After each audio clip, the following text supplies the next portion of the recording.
seetaan si Référence Actu ñu ngi leen di dalalaat si seen émission Ndénkaane Koor nag tey mu ngi dalal Abdou Khafor Touré responsable politique la fële ca Wakhinane Nimzatt commune bu nekk ci département de Guédiawaye te it waaye it moom moo jiite compagnie générale immobilière du Sahel di service DG ñu ngi lay nuyu. mais maa ngi lay fay bu baax Sissoko di le remercier encore une fois si invitation bi di am mbégte seq waxtaan bi ak auditeur ak internaute ak téléspectateur internaute de façon générale yu Référence Actu yi di nuyu aussi promoteur site bi di suñu xarit Mame Ngor Diazaka. Abdou Khafor Touré DG nan ngay dundee weeru koor yow. waaw weeru koor bi moom xam nga weeru ngëneel la dañuy wax ni ay mbaax rek moo ci am ay ngëneel rek a ci nekk donc weer la woo xam ne nii su ñëwee effectivement habitude yi dinañ xaw a changer mais man moom wax dëgg yàlla bariwul lu muy changer ci suñuy activité c'est vrai que da lay permettre temps nag da ngay am plus de temps pour concentrer wu ci liggéey bi daxaale koor ci liggéey bi man moom ci liggéey bi laay dax koor mais li ci gën a am solo mooy changement bi muy indi nag mooy guddee tëdd bi waaw guddee tëdd bi nelaw yu xaw a gàtt guddee tëdd bi ba pare boo buggee yeewu waxtu day métti commencé liggéey day xaw a métti mais waaw loolu la yow nee nga liggéey bi ngay dàqee koor quoi mais liggéey bi en général organisation parce que gis nañ ñoo xamante ne ils préfèrent di liggéey le soir am ñoo xam ne dañuy liggéey 16 heures ñu wàcc yow ban moo ci sa préférence. alors pour dire vrai man moom wax dëgg yàlla liggéey bi damay liggéey journée bi yëpp li may commencer c'est vrai que je commence un peu plus tard nag weeru koor wax dëgg yàlla je commence mes journées vers 10 heures généralement en moyenne vers 10 heures laay commencer mes journées mais 10 heures d'affilée ba 19 heures ba 19 heures voilà donc je fais à peu près 10 heures 10 heures 30 19 heures si weeru koor donc même booy commencer un peu plus tard tamit boo xoolee temps de travail bi ngay am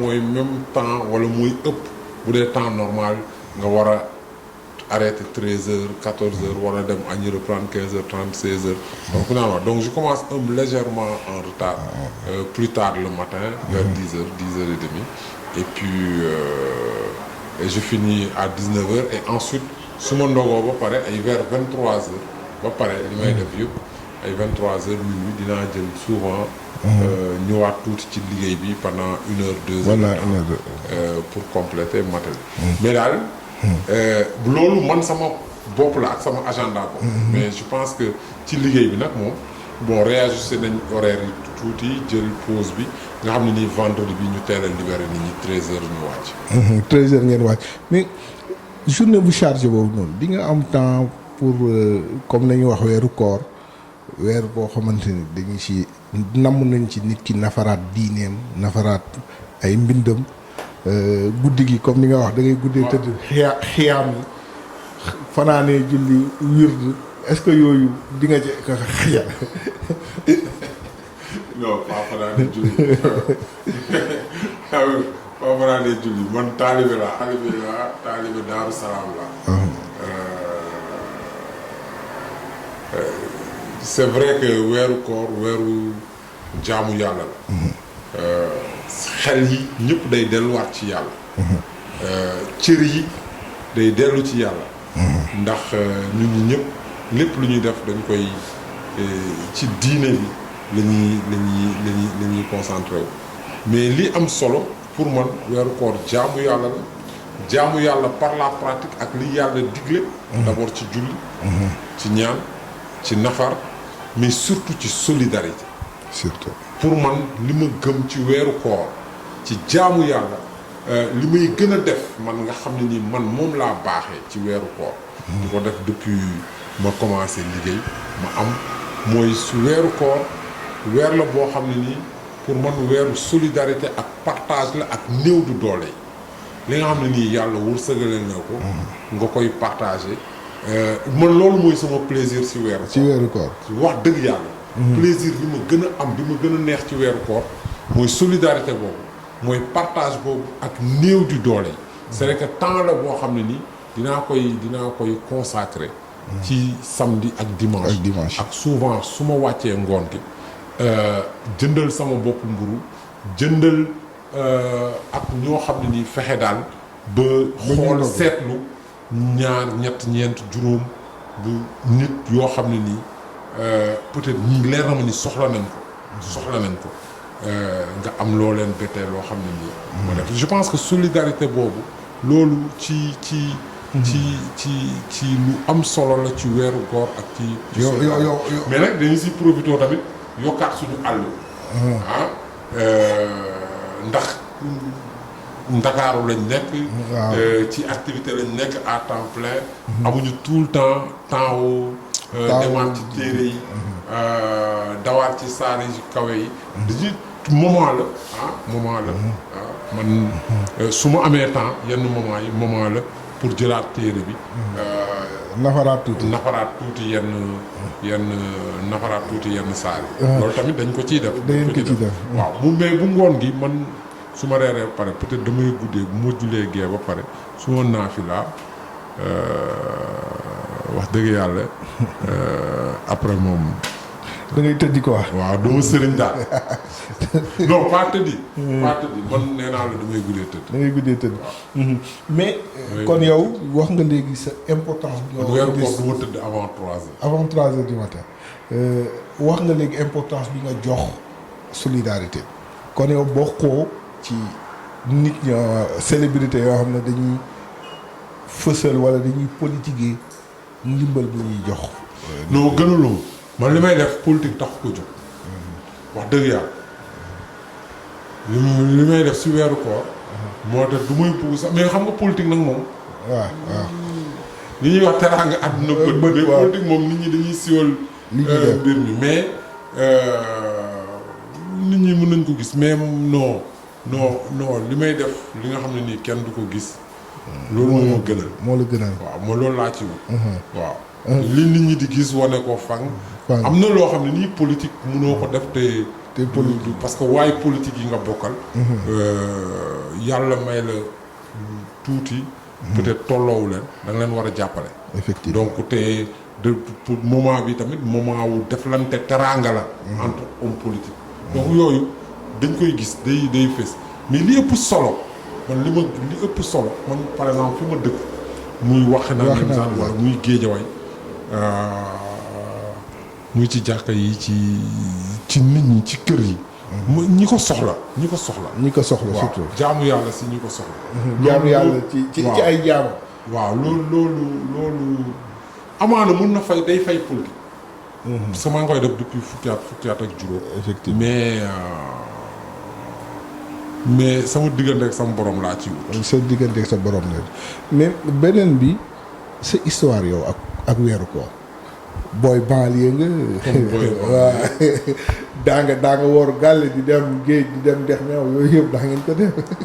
comme ñëpp. donc bu qu'est-ce qui te marque qui t'a le plus marqué ci sa xaleel ak weeru koor. non xam nga léegi mag lañ. lu xale Sénégal def suñu génération def nañ ko. loolu yëpp loolu moom woor gàlleeg affaire yooyu ci jàng koor la bokk. waaw ci jàng koor.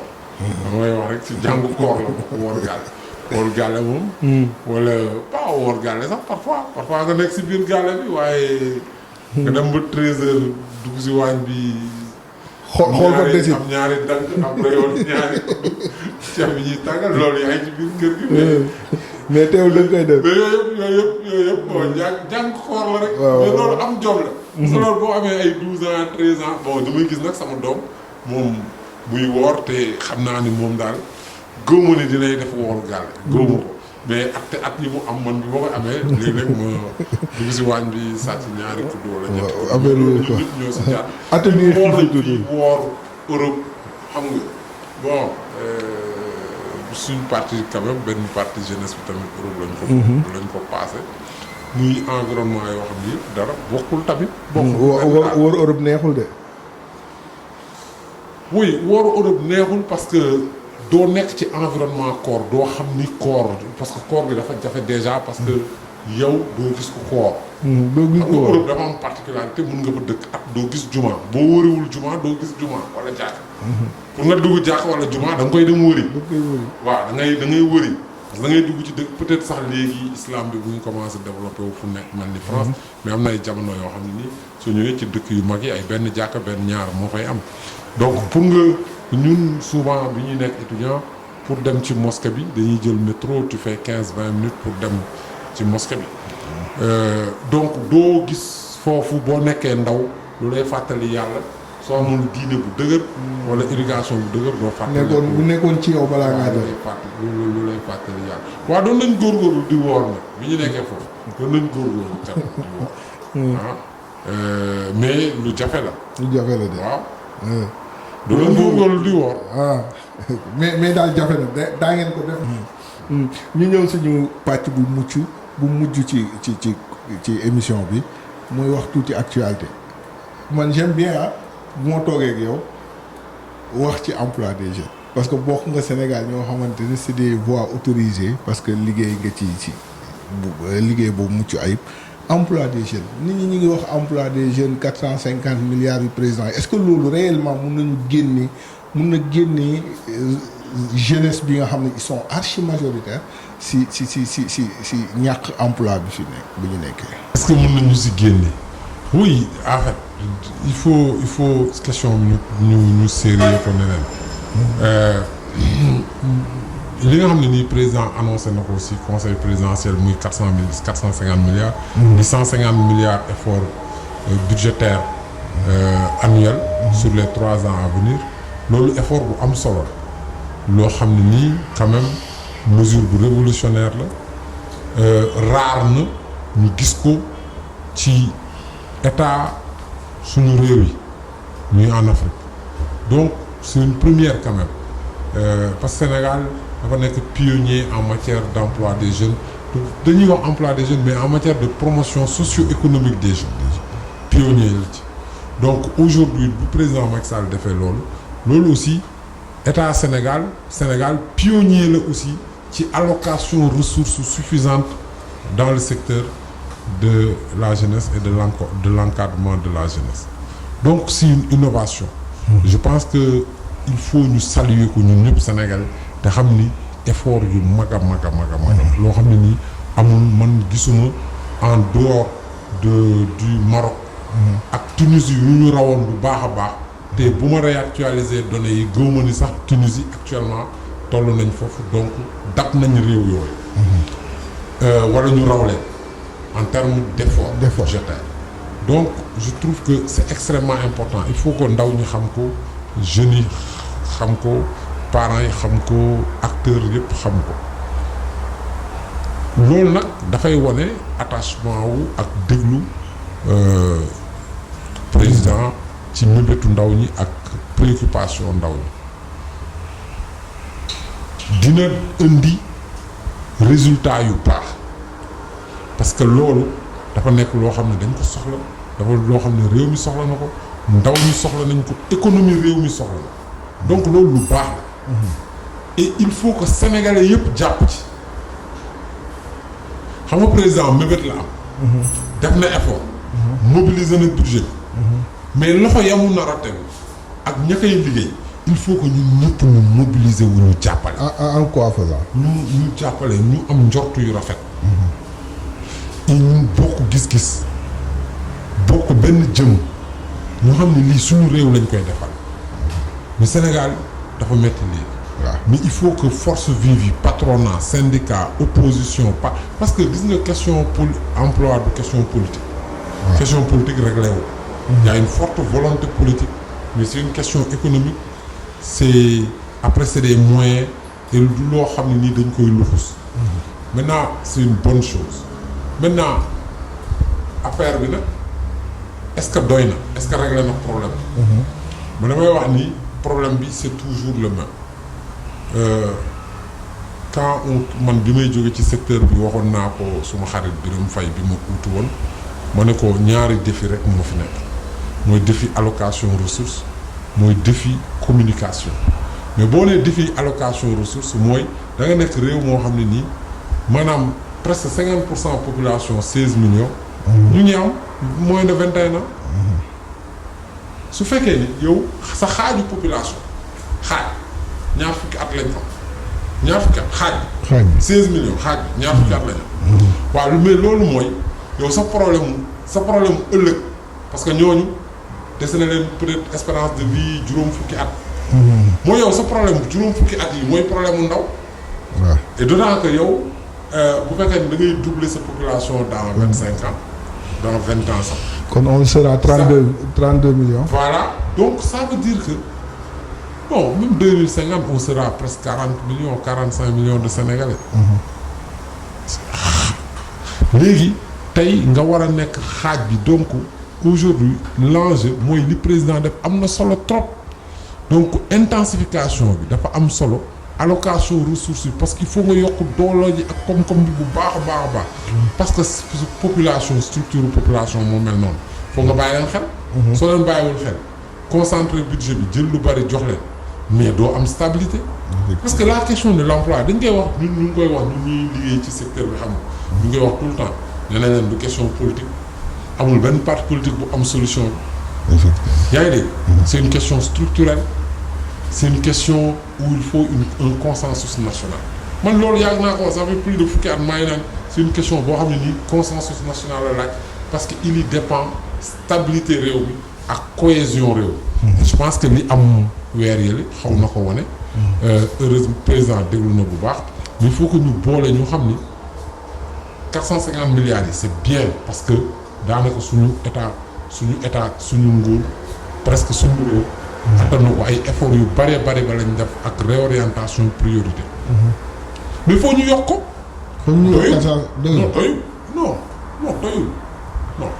doyul mais c'est énorme. c'est déjà bien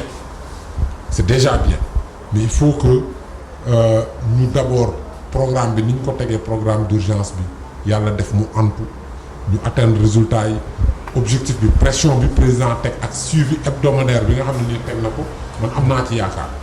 am naa ci yaakaar parce que déjà commencé nañ dès le mois de mai commencé nañ. recrutement processus recrutement 5000 enseignants yi. boo si yokkee 15 milliards yi dugal nañ ko pour la convention état employeur. loolu ça va permettre d'enrôler 10 000 jeunes au minimum. mais donc ça va faire presque 100 000 emplois ci biir année bi. loolu ce sera une mais grande déjà benn fait rek laa bëggoon nga analyser ma ko mooy appel d'offre candidature à la candidature pour les enseignants dañ ko tijji en 48 heures pour 5000 postes ils ont eu 112 000 demandes. oui c'est normal. mais concours yëpp boo ubbee nii muy gendarmerie muy truc. 2000 postes 3000 postes tu as 40 000 50 000 demandes mais c'est normal. c'est normal parce que le Sénégal produit combien de bacheliers par an. dans les 70 000 60 000. mais mu ngi noonu. c'est normal. et noonu dañ ko war a rafetlu xam nga ñu war a ko rafetlu. mooy la vocation du métier d'enseignant du métier d'enseignant. contre li ñu koy waxee disparaître. benn xam nga. et sur 100 000 candidats ça veut dire que tu auras. un recrutement de qualité. Ça veut dire que tu auras un recrutement de qualité. Non, il ne faut pas se tromper sur les chiffres. Le besoin d'emploi est réel dans le pays. Il faut arrêter. Le besoin d'emploi est réel. Mais loolu moo tax ñuy recruter 5000 enseignants.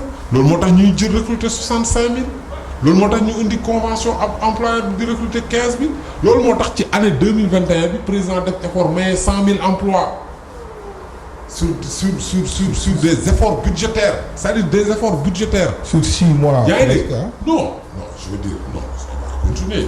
Sur 6 mois. Ouais, sur 6 mois. 100 000 emplois. Si on fait 2022, 100 000 emplois, nous débat 2023, 100 000 emplois, mais c'est 300 000 emplois. Mais 300 000 emplois, ce qu'on fait, tu règles en très grande partie le problème.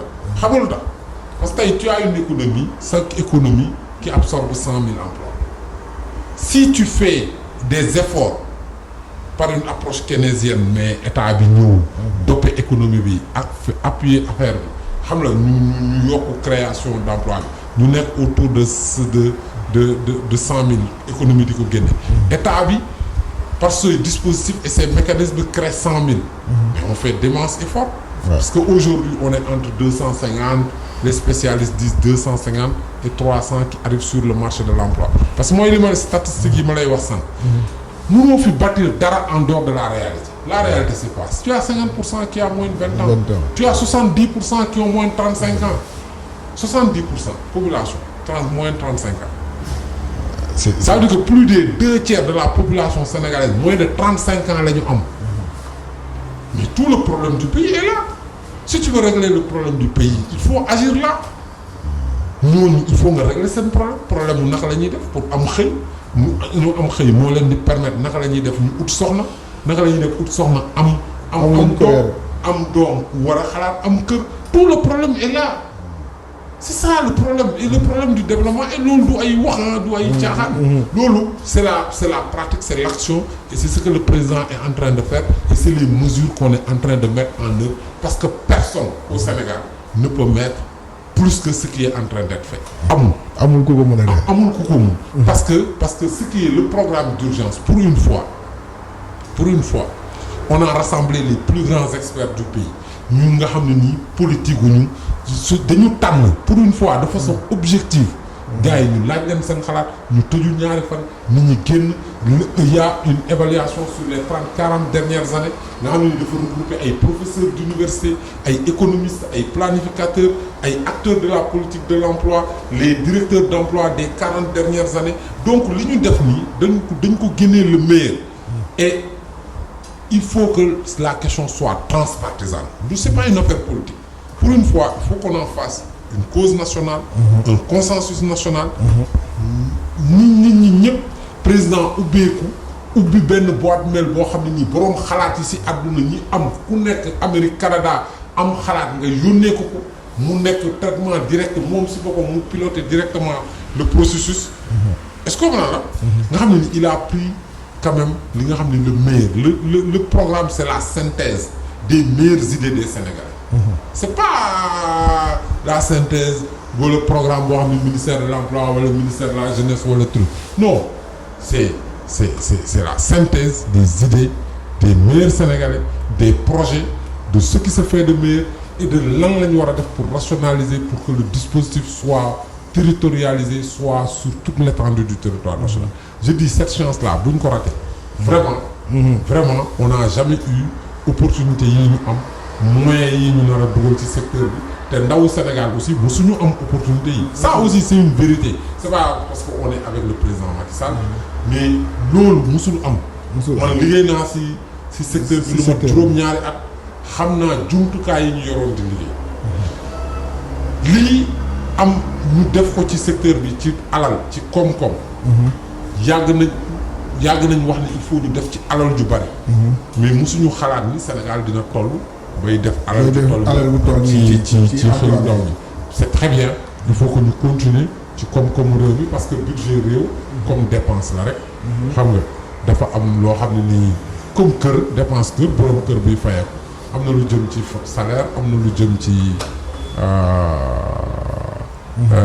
ci faju xale yi am na lu jëm ci njàng xale yi am na lu jëm ci dépense am na lu jëm feneen ak feneen il faut nga def lépp priorité la am na lu jëm ci économiser wala tabax kër gi donc état tamit noonu la budget état tamit noonu la mais bu ñu jëlee priorité yi ñu def ko ci affaire u xëy ndaw bi am na ay poches yu ñu wàññi donc ñu jàpp ñun ñëpp vraiment mu am consensus national autour de ça. waaw et puis ndaw ñi bàyyi seen xel fii ci réew pour nga toog fa nga am fa njëriñ nga tekki fa sa xel dafay nekk ok sa xel dafay nekk tu peux pas avoir un emploi pérenne un emploi durable un emploi décent dans un pays nga am un projet nekk entrepreneur di développer aussi biir dëkk bu dee sa xel toogul ci réew mi donc il faut que ñu fexe xale yi tamit ñu wax leen ni nañu toog seen réew mën nañ fi tekki seen réew loolu ça c'est extrêmement important opportunité yooyu mi ngi fi et puis il faut pas qu'ils écoutent les marchands d'illusions les vendeurs de rêves nga xam ne ni ñoom seen bopp amuñu solution ils ne font que exploiter la misère et la colère des populations. Nous n'avons pas de solution. Donc ñuy wax ndaw xale Sénégal ak fu ñu mënti nekk ak ndaw Sénégal ak fu ñu mënti nekk opportunité na leen fa fekk du affaire parti APR du affaire parti PDS et ñu bàyyi ndaw ñi leen di décourager neen leen opportunité yi pour waa kër Macky Sall kese la wala pour waa APR c'est pas vrai c'est archi faux. Les techniciens qui travaillent dans les services publics de l'emploi ils ne sont d'aucun parti peut-être kay jiite kër ga mën na nekk APR mën na am carte APR mais dossiers yi ña koy piloter ak ña koy doxal. bon ça c'est un témoignage que je fais parce que on est en train de tenir des discours qui découragent les jeunes. Les techniciens sénégalais yi liggéey ANPEJ wala FONGIP. man liggéey naa ANPEJ liggéey naa FONGIP yaa ngi dégg. technicien ña fa nekk di liggéey di instruire dossier xamuñu dara ci xamuñu dara ci politique Abdou Awa yow yaa jiite CGIS ñu ngi wax emploi des jeunes déjà CGIS am na suuf yu leen jox pour jox nañ leen Bambilor entrée Bambilor fii di hectares yi leen président jox fii ancien aéroport Léopold Sédar Senghor yooyu loolu leen ci def. non CGIS moom wax dëgg yàlla xale bu ndaw la bébé la. ñu ngi koy tàggat pour mu màgg macha allah yàlla mu ngi si teg loxo. muy dem xam naa bi dinañ ñëwaat beneen entretien bu gën a yaatu. si CGIS ci CGIS ak. effectivement commencé nañ ñu ngi dugg suñu 3e exercice. ci 3e exercice bi nag nekk ci activité bi Bambilor moom. taxaw na ci lañ. lu tubaab di wax faire la main. moom taxaw na première phase bi en tout cas pare nañ phase commercialisation.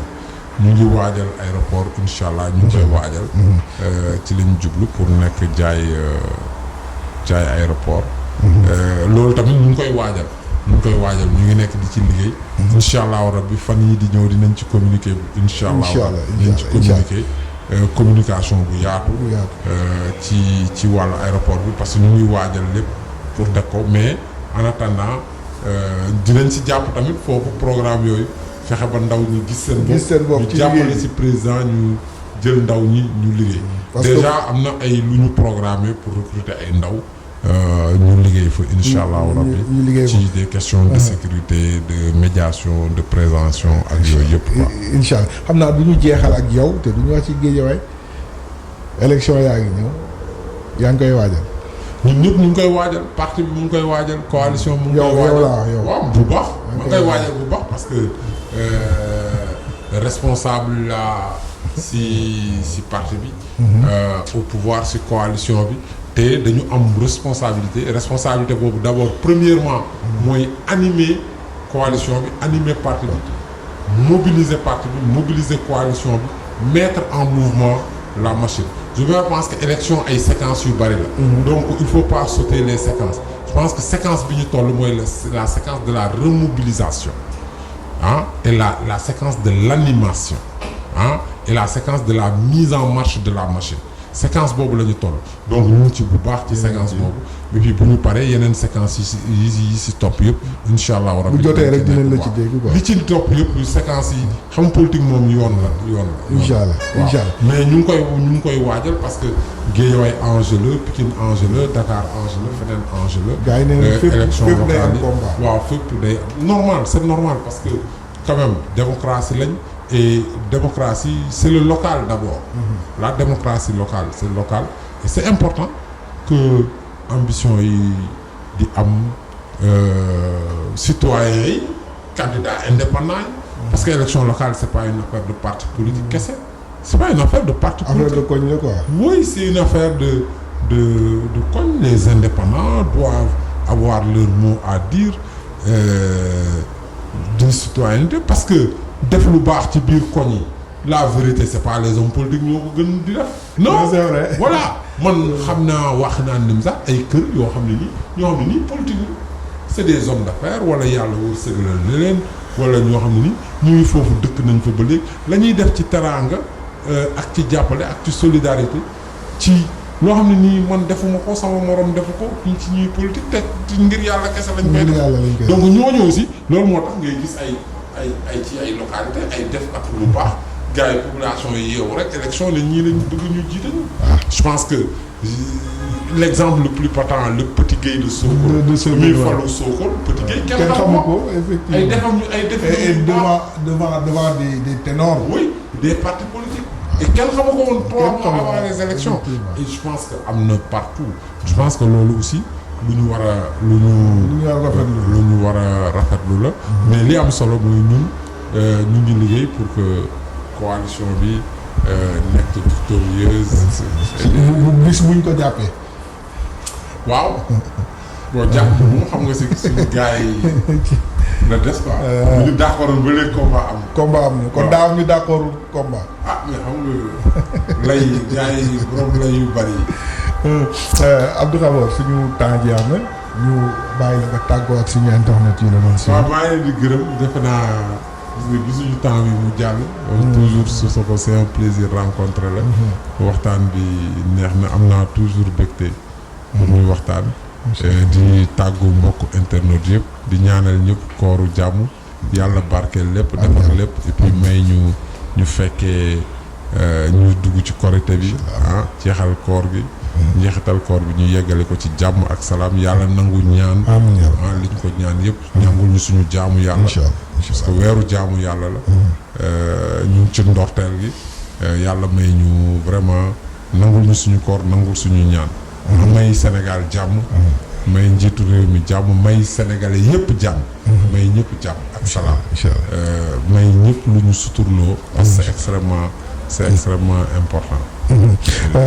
Merci beaucoup DG. Ça a été aussi pour moi un très grand plaisir di jotaay mu nekkoon DG CGIS di compagnie générale immobilière du Sahel moo nekkoon suñu gan ci seen émission Ndenkaane Koor di leen dig daje beneen jotaay ak beneen gan.